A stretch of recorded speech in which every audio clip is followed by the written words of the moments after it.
नमस्कार दोस्तों, सैनवल classes for Uttarakhand में आप सभी का हार्दिक स्वागत है। दोस्तों, आज हम बात करने वाले हैं जो हमारी यूके हिस्ट्री की जो सीरीज चल रही है उसी क्रम को हम आगे बढ़ाएंगे। और आज हम बात करेंगे गुप्तकालीन उत्तराखंड में कि गुप्तकालीन उत्तराखंड में इस टाइम पीरियड में यानी समय के इस कालखंड में उत्तराखंड में कौन कौन सी प्रमुख राज शक्तियाँ थी जो उत्तराखंड में उस समय शासन कर रही होती हैं, तो अन्य क्या परिस्थितियाँ थी उनके बारे में हम इस टॉपिक में चर्चा करेंगे तथा जो प्रमुख जो इम्पोर्टेंट फैक्ट होंगे हमारे एग्जाम के पॉइंट ऑफ व्यू से उन पर भी हम बात करेंगे। तो आइए प्रारंभ करते हैं गुप्तकालीन उत्तराखंड। अगर गुप्तकालीन उत्तराखंड की बात की जाए तो जो इसका राजनीतिक इतिहास है वह लगभग अंधकारमय है। इसका मतलब यह है कि जो गुप्तकालीन उत्तराखंड है इसके बारे में हमें राजनीतिक इतिहास के बारे में या प्रमुख राजवंशों के बारे में या राजनीतिक घटनाक्रम के बारे में हमें ज़्यादातर जानकारी प्राप्त नहीं होती हैं या कोई ज़्यादातर साक्ष्य प्राप्त नहीं होते हैं कि उस टाइम पीरियड में क्या क्या प्रमुख राज शक्तियाँ थी। दूसरा, अगर जो गुप्तकालीन उत्तराखंड है अगर इसको हम समय के अनुसार बांटे तो इसको दो भागों में हम विभाजित करते हैं। पहला है प्रारंभिक गुप्तकाल और दूसरा है उत्तर गुप्तकाल।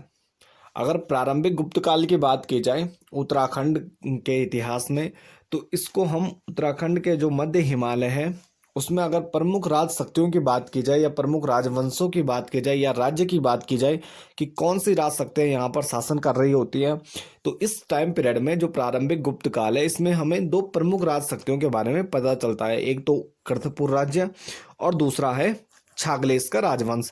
यानी ये दो प्रमुख राज शक्तियां उस टाइम पीरियड में यहाँ पर शासन कर रही होती हैं। अगर सेकंड यानी उत्तर का गुप्तकालीन उत्तराखंड की बात की जाए तो यहाँ पर भी दो प्रमुख राजवंशों की हमें प्रमाण मिलते हैं। पहला है सिंहपुर का यदु राजवंश या यादव राजवंश और दूसरा है नाग राजवंश यानी जो नाग सत्ता थे जिसके प्रमाण यहाँ पे बहुत सारे नाग मंदिरों की उपस्थिति भी दर्शाती है। तो जो ये दो प्रमुख राजवंश है सिंहपुर का यदु राजवंश और दूसरा नाग राजवंश, इनकी जानकारी हमें उत्तर गुप्तकालीन उत्तराखंड से प्राप्त होती हैं। तो आइए इनको विस्तार से समझते हैं कि इनसे इम्पोर्टेंट क्या क्या प्रमुख फैक्ट हैं जो हमारे आने वाले एग्जाम के लिए काफ़ी हेल्पफुल साबित होने वाले हैं। तो सबसे पहले हम प्रारंभिक गुप्तकालीन उत्तराखंड पर बात करने वाले हैं। अगर इस प्रारंभिक गुप्तकालीन उत्तराखंड की बात की जाए तो प्रारंभिक गुप्तकालीन उत्तराखंड की जो मुख्यतः हमें जानकारी प्राप्त होती है वो एक तो समुद्रगुप्त की प्रयाग प्रस्तुति यानी गुप्त साम्राज्य के प्रमुख राजा समुद्रगुप्त की प्रयाग प्रस्तुति से हमें इस गुप्तकालीन उत्तराखंड की जानकारी प्राप्त होती है। और दूसरा जो लाखा मंडल है यानी देहरादून के क्षेत्र में, तो जो लाखा मंडल में राजकुमारी ईश्वर का खंडित शिलालेख हमें प्राप्त होता है। तो दूसरा उससे हमें इस टाइम पीरियड यानी प्रारंभिक गुप्तकालीन उत्तराखंड के बारे में प्रमुख जानकारियां प्राप्त होती हैं। तो आइए देखते हैं सबसे पहले जो हमारा कर्तपुर राज्य था वह कहाँ स्थित था इससे संबंधित हमें क्या क्या प्रमुख साक्ष्य प्राप्त होते हैं और कौन कौन से इससे इम्पोर्टेंट फैक्ट हैं। जो कर्तपुर राज्य था वह गुप्त साम्राज्य की उत्तरी सीमा पर स्थित था। यानी ये जो कर्तपुर राज्य है वह गुप्त साम्राज्य की उत्तरी सीमा में बताया जाता है और यह बताया जाता है समुद्रगुप्त की प्रयाग प्रस्तुति में इसका वर्णन किया गया है कि जो गुप्त साम्राज्य है उसके उत्तर में एक राज्य है जिसका नाम कर्तपुर है। दूसरा, यह नेपाल की पश्चिमी सीमा में स्थित है। दूसरा यह क्या है कि नेपाल का जो पश्चिमी क्षेत्र है यानी हमारा उत्तराखंड है लगभग वहां पर यह स्थित होता है और इतिहासकारों द्वारा इसीलिए इसकी समानता कुमाऊं और गढ़वाल से की जाती है कि नेपाल के पश्चिम में बताया जाता है और गुप्त साम्राज्य की उत्तरी सीमा पे बताया जाता है। तो जो इतिहासकार हैं वो इसकी समानता कुमाऊं या गढ़वाल यानी आधुनिक कालीन उत्तराखंड से करते हैं। और इसमें कहा जाता है इससे रिलेटेड जो एक ध्यान रखने योग्य चीज है कि संभवतः इसमें रुहेलखंड है यानी जो यूपी का क्षेत्र है उत्तराखंड का दक्षिणी भाग है और यमुना का पश्चिमी भाग यानी जो यमुना का पश्चिमी भाग है यानी हिमाचल प्रदेश का कुछ क्षेत्र इस कर्तपुर राज्य में सम्मिलित था। इसके बाद अगर कर्तपुर राज्य की जानकारी के मुख्य स्रोतों की बात की जाए कि जो इस कर्तपुर राज्य के हमें मुख्यतः जानकारी कौन कौन से प्रमुख स्रोतों से प्राप्त होती है, तो उसमें है समुद्रगुप्त की प्रयाग प्रस्तुति, दूसरा राजशेखर की जो काव्य मीमांसा नामक ग्रंथ है। तीसरा विशाख दत्त का देवी चंद्रगुप्तम नामक ग्रंथ। और चौथा है बाणभट्ट द्वारा हर्षचरित्र। ये प्रमुख स्रोत हैं जिनसे हमें कर्तपुर राज्य की जानकारी प्राप्त होती है। अब इसमें देखते हैं जो काव्य मीमांसा है, राजशेखर की काव्य मीमांसा है। इसमें कहा गया है जो कर्तपुर राज्य है कि उसके हिमालय के जो कार्तिकेय नगर है, यानी जो कर्तपुर राज्य की राजधानी रहती है कार्तिकेय नगर, इसमें एक खसाधिपति शासक रहता है।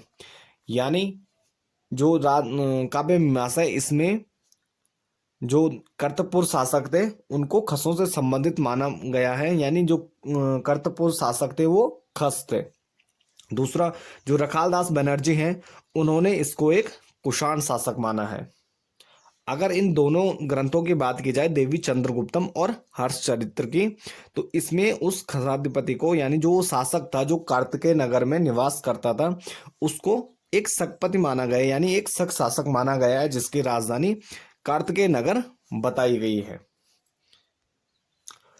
और जो ये प्रमुख इन्होंने जिस राजा का वर्णन किया है, यानी जिस कार्तिकेयपुर में एक राजा बताया गया है, चाहे उसे शकपति कहा या खसाधिपति कहा जाए, उसके बारे में एक प्रमुख वाक्य है कि जो खसाधिपति या शकपति रहता है, जो शासक रहता है, वह जो मध्य हिमालय में यानी कार्तिकेय नगर में निवास करता है, उसके द्वारा जो गुप्त सम्राट चंद्रगुप्त सेकंड रहता है, तो उसके बड़े भाई रहते हैं रामगुप्त, तो उससे युद्ध का वर्णन है। और उसको पराजित करने पर उसकी पत्नी ध्रुव देवी की मांग की जाती है।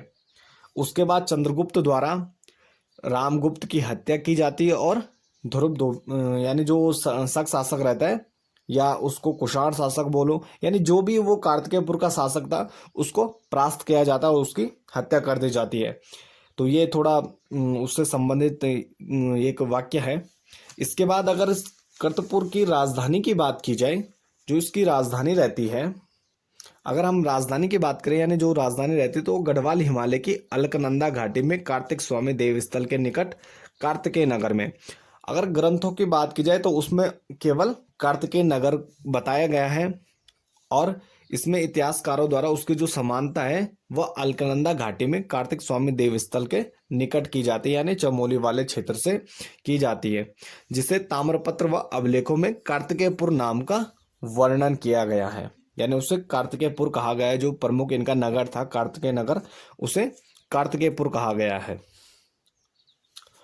और इसके अगर जितने अभिलेख हैं या हमें जो साहित्यिक स्रोतों से इस काल के बारे में या इस राज्य के बारे में, कर्तपुर राज्य के बारे में जानकारी प्राप्त होती है, तो इतना तो पता चलता है कि मध्य हिमालय में एक बलशाली कर्तपुर राज्य की स्थिति का ज्ञान होता है। यानी ये कर्तपुर राज्य यहाँ पर स्थित था, परंतु ना तो इसके राजवंश के बारे में कोई जानकारी प्राप्त होती है, ना ही इसके शासकों के बारे में, या ना ही कोई अन्य जानकारी हमें इसके संबंध में प्राप्त होती है।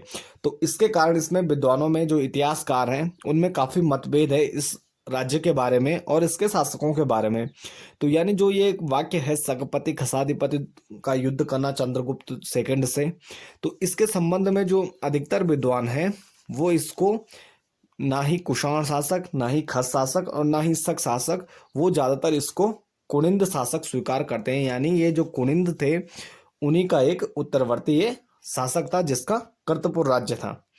और इस प्रकार जो कर्तपुर राज्य है कौनिंद वंश का एक अर्ध स्वतंत्र राज्य इसको स्वीकार करते हैं ज्यादातर विद्वान।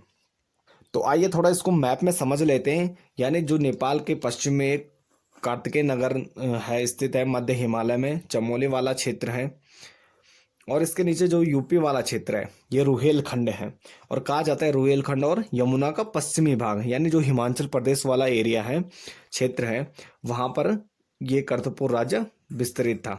काफी बड़ा भूभाग इसकी राज्य क्षेत्र में स्थित था, और गुप्त साम्राज्य की उत्तरी सीमा पर स्थित है।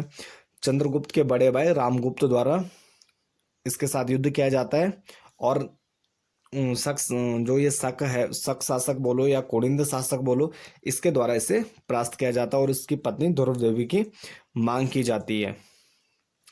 तो इसके बाद हमारा जो नेक्स्ट प्रमुख राजवंश है प्रारंभिक गुप्तकालीन उत्तराखंड में, जिसका नाम है छागलेस का राजवंश।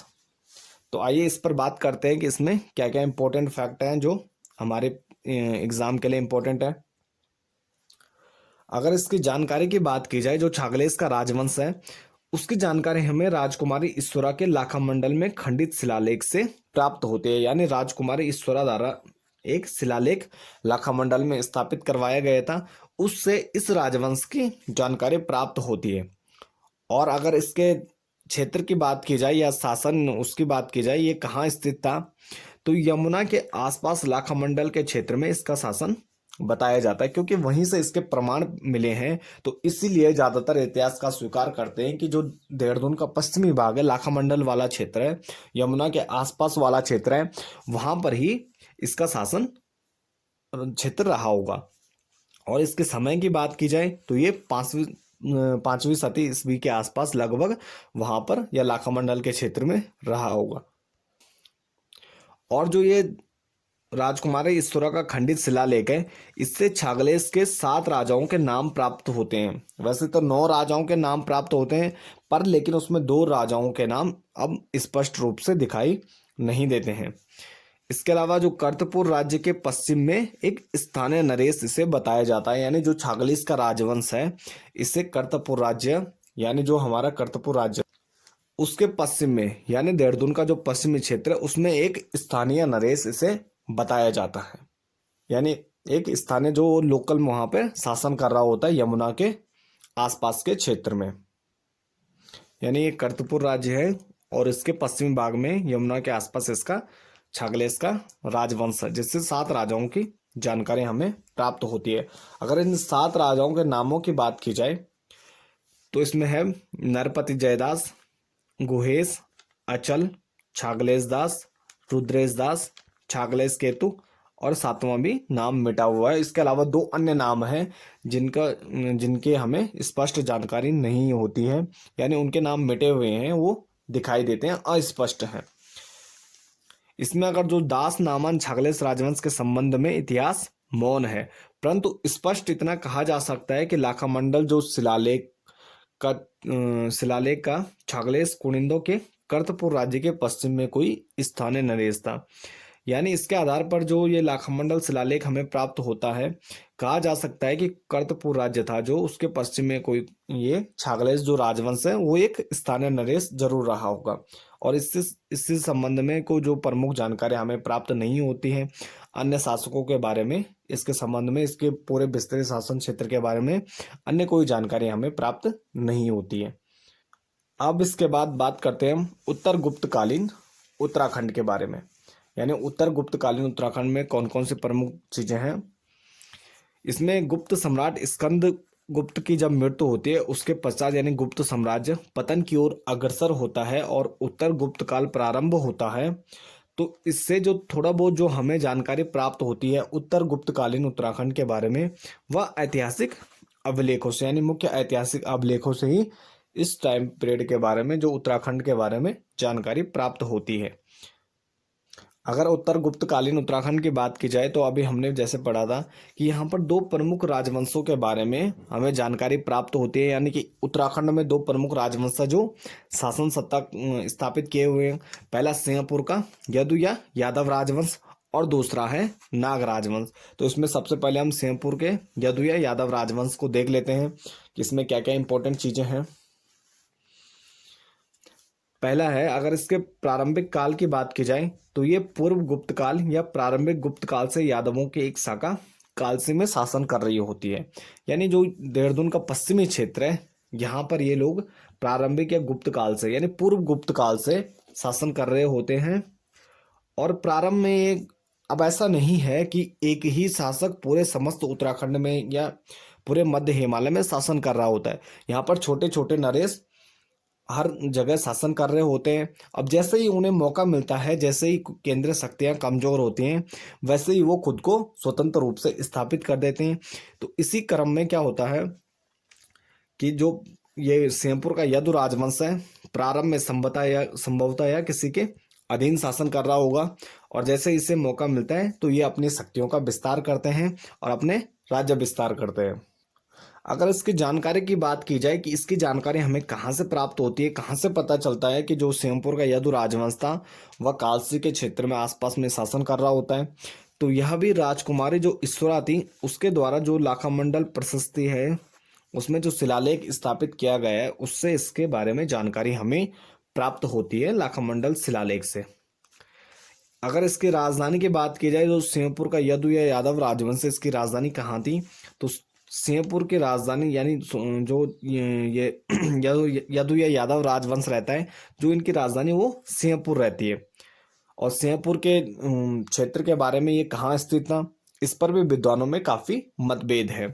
और अगर इसके शासकों की बात की जाए तो इसके यदु वंशीय 11 पीढ़ियों के 12 शासकों के नामों का वर्णन हमें प्राप्त होता है राजकुमारी ईश्वरा के लाखामंडल शिलालेख से, और जो कि प्राग गुप्तकालीन से हर्षवर्धन के काल तक इनकी शासन माना जाता है कि इन्होंने शासन किया होगा। यानी जो ये 12 शासक थे उन्होंने प्रारंभिक गुप्त काल से हर्षवर्धन के काल तक इन्होंने शासन किया होगा।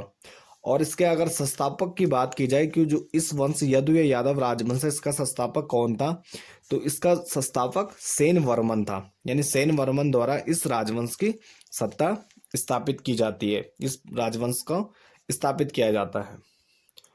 अगर समय की बात की जाए कि जो सेन वर्मन द्वारा इस राजवंश की स्थापना कब की गई, तो वो वोलर द्वारा 4 सदी के आसपास इसकी स्थापना की जाती मानी जाती है। और केपी जायसवाल जो इतिहासकार हैं उनके द्वारा 250 ईस्वी के आसपास इस राजवंश की सेन वर्मन द्वारा स्थापना बताई जाती है। इन चीज़ों को थोड़ा मैप में देख लेते हैं। यानी देहरादून का लाखामंडल सिंहपुर राजधानी है जो इसका पश्चिमी क्षेत्र है, और यहाँ से 11 पीढ़ियों के 12 शासकों का वर्णन मिलता है।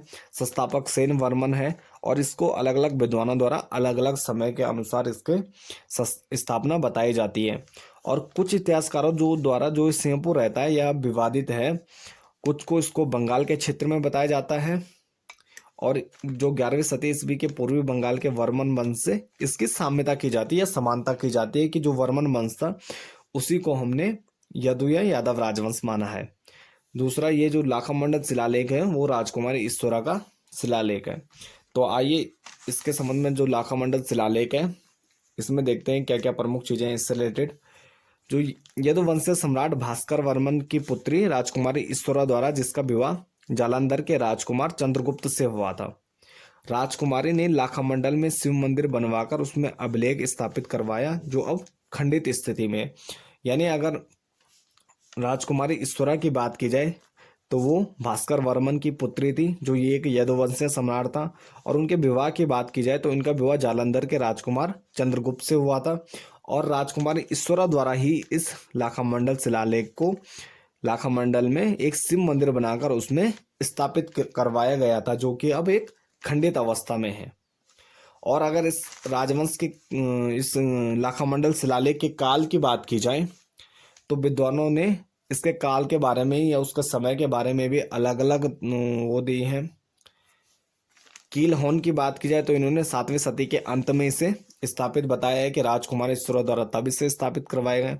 और अगर लिपि के आधार पर इसकी बात की जाए तो लिपि के आधार पर विद्वानों ने इसे वोलर ने 7 सदी ईस्वी में, और साहनी व जायसवाल ने इसे 6वीं सदी ईस्वी में स्थापित बताया जाता है। और इसमें निष्कर्ष की बात की जाए, प्रमुख मतों की बात की जाए, जो यदुवंशीय राजा अधीनस्थ शासक प्रतीत होते हैं केपी जायसवाल द्वारा कि ये वकाटक वंश के अधीन शासन कर रहे थे। और जो दूसरा मत है कि पर्वतीय गढ़ों के अनेक शासक उसके अधीन थे। यानी जो ये यदु राजवंश है और इसके अधीन कई पर्वतीय गढ़ों के अनेक छोटे मोटे शासक इनके अधीन शासन कर रहे होते हैं, लेकिन जायसवाल द्वारा इनको वकाटक वंश के अधीन बताया जाता है कि अधीनस्थ ये शासन कर रहे होते हैं। इसके बाद अगर इसकी राजधानी की बात की जाए यानी सिंहपुर की स्थिति की बात की जाए तो इसको लेकर भी विद्वानों में बहुत ज़्यादा मतभेद है, क्योंकि इसके स्पष्ट प्रमाण नहीं मिलते हैं कि यह जो सिंहपुर था वह काल से यानी मध्य हिमालय में ही स्थित था या कोई अन्य जगह पर। तो विभिन्न विद्वानों ने इसकी विभिन्न स्थितियां बताई हैं। नमक की पहाड़ी पंजाब, युआन चुआंग के सांगहो पुलों में इसको नमक की पहाड़ी पंजाब में स्थित बताया है। अभिलेखों के अनुसार इसकी बात की जाए तो इसको कलिंग में बताया गया है, और महावंश नामक ग्रंथ में इसे राडा या लाल रट नामक स्थान पर बताया गया है। और कुछ इतिहासकार इसे बंगाल के क्षेत्र में, अभी हमने पीछे भी पढ़ा था कि इन्होंने वर्मन वंश से उनसे समानता की थी, तो कुछ इसको बंगाल के क्षेत्र में सिंहपुर की स्थिति बताते हैं, और कुछ लाखा मंडल यानी देहरादून यानी मध्य हिमालय के क्षेत्र में इसकी स्थिति बताते हैं। अब इसके बाद अगर इनके पतन की बात की जाए कि कौन से प्रमुख कारण रहे होंगे जिससे इनसे जो ये सिंहपुर का यदु राजवंश है वो पतन की ओर अग्रसर हुआ और उसकी सत्ता यहाँ से समाप्त हुई, तो कालांतर में कन्नौज के मौखरी राजवंश के अधीन हो गया। यानी जो पहला कारण बताया जाता है कि मौखरियों द्वारा मध्य हिमालय में कब्जा किए जाने के साथ ही इनका जो राजवंश था वह उनके कन्नौज के मौखरी राजवंश के अधीन हो गया और ये उनके अधीन शासन करने लगे। दूसरा कि संभवतः जो नाग शक्ति थी यानी मध्य हिमालय में जो नाग थे, नाग राजवंश था, संभवतः ये उसके अधीन हो गए, यानी ये नाग शक्तियां थी तो ये उन लोगों के अधीन हो गए और उनके अधीन ही शासन करने लगे। इसके बाद जो हमारा उत्तर गुप्तकालीन दूसरा प्रमुख राजवंश है नाग राजवंश, जिनकी जानकारी हमें अभिलेखों या अन्य साक्ष्यों से प्राप्त होती है। इसमें देखते हैं हम क्या क्या इससे रिलेटेड इंपॉर्टेंट चीजें। अगर इसके काल की बात की जाए तो इनका जो समय है वह 7वीं सदी के आसपास उत्तराखंड में या मध्य हिमालय में नागों का अस्तित्व स्वीकार किया जाता है कि उस टाइम पीरियड में इन्होंने यहाँ पर शासन किया होगा। दूसरा, अगर इनके प्रमाण की बात की जाए कि इनकी जानकारी हमें कहाँ से प्राप्त होती है तो इनके 2 त्रिशूल लेख हमें प्राप्त होते हैं। पहला है शुद्ध महादेव त्रिशूल लेख, यानी जम्मू कश्मीर में बिबू नाग द्वारा स्थापित किया गया था, तो यहाँ से हमें प्राप्त होता है और नाग वंश से संबंधित हमें जानकारियां प्राप्त होती हैं। और दूसरा चमोली के गोपेश्वर से एक त्रिशूल लेख प्राप्त होता है जिसमें उत्तराखंड में अनेक नाग मंदिरों के प्राप्त होने से भी इसकी जानकारियां प्राप्त होती है। इसके साथ ही और इनके अगर लिपि की बात की जाए, इन दोनों त्रिशूल लेखों की लिपि की बात की जाए तो ये दक्षिणी ब्राह्मी लिपि में लिखी गई हैं, यानी जो इन पर लिपि है उसमें दक्षिणी ब्राह्मी लिपि का प्रयोग किया गया है। और कुछ लोग इसको बाड़ाहाट के जो त्रिशूल शिलालेख है उससे भी इसकी समानता करते हैं, लेकिन अगर उसकी लिपि की बात की जाए तो जो उसकी लिपि है वो उत्तरी ब्राह्मी लिपि में लिखा गया है, इसलिए उससे इसकी समानता करना उचित नहीं है। अगर इनके शासन नागों का शासन क्षेत्र कहाँ रहा होगा तो संभवतः इतिहासकारों द्वारा अनुमान लगाया जाता है कि उत्तराखंड से कश्मीर तक इनका राज्य क्षेत्र रहा होगा। और इनके स्थापित लेखों की बात की जाए तो गोपेश्वर त्रिशूल लेख गणपति नाग द्वारा अपने शासनकाल के दूसरे वर्ष स्थापित किया गया था। और जो गणपति नाग रहता है वो नाग वंश का यानी उत्तरी नाग वंश का एक शक्तिशाली शासक रहता है। इसके बाद अगर हम गोपेश्वर त्रिशूल लेख के बारे में बात करें तो गोपेश्वर त्रिशूल लेख जो हमें उत्तराखंड के क्षेत्र यानी चमोली के गोपेश्वर से प्राप्त होता है, तो यह गणपति नाग यानी नागों के प्रमुख शक्तिशाली राजा गणपति नाग द्वारा स्थापित किया जाता है और अपने शासनकाल के दूसरे वर्ष इसे स्थापित करने के प्रमाण हमें प्राप्त होते हैं कि उसने अपने राजा बनते ही दूसरे वर्ष उसने ये लेख स्थापित करवाया था। इस लेख से हमें जो ये त्रिशूल लेख है इसमें हमें 4 नाग नरेशों के नाम प्राप्त होते हैं, जिनमें है स्कंदनाग, बेबूनाग, अंशुनाग और गणपति नाग, यानी ये 4 राजा नाग राजाओं की जानकारी हमें गोपेश्वर त्रिशूल लेख से प्राप्त होती है। और इसके अलावा यह दक्षिणी ब्राह्मी लिपि में है और बाड़ाहाट के त्रिशूल लेख से इसकी कोई समानता नहीं है, वह उत्तरी ब्राह्मी लिपि में लिखा गया है। कहा जा सकता है कि संभवतः जो गणपति नाग था वह उत्तरी नागवंश का एक प्रमुख शक्तिशाली शासक था और जो उसका राज्य विस्तार था यानी उसके समय में जो उसका राज्य था वो हिमालय में करतपुर से लेकर कश्मीर तक विस्तृत था, यानी उत्तराखंड से कश्मीर तक उसका शासन क्षेत्र था। संभव है कि उत्तराखंड से यदुओं का अस्तित्व मिटाने में नाग शक्तियों का प्रमुख रूप से हाथ रहा हो, यानी जो यदु राजवंश है जिसकी जानकारी हमें राजकुमारी ईश्वरा के शिलालेख से प्राप्त होती है, संभवतः उनका अस्तित्व मिटाने में नागों का प्रमुख हाथ रहा होगा, यानी उनको परास्त कर ही इन्होंने मध्य हिमालय पर कब्जा किया होगा। परंतु गणपति नाग के बाद स्वयं इनका पतन कैसे हो जाता है, इस पर इतिहास मौन है। यानी जब ये यदुओं का अस्तित्व मिटा देते हैं और खुद यहाँ पर शासन, इतने बड़े भूभाग पर शासन कर रहे होते हैं, तो इनका पतन कैसे होता है और ये खुद इनका अस्तित्व कैसे मिट जाता है, तो इसके बारे में हमें ज़्यादा कुछ साक्ष्य या प्रमाण प्राप्त नहीं होते हैं। तो ये थे हमारे गुप्तकालीन उत्तराखंड के बारे में कुछ इंपॉर्टेंट प्रमुख बातें या प्रमुख इंपॉर्टेंट फैक्ट। तो आज की वीडियो यहीं समाप्त करते हैं, मिलते हैं एक नेक्स्ट टॉपिक में एक नेक्स्ट वीडियो के साथ। तब तक के लिए धन्यवाद।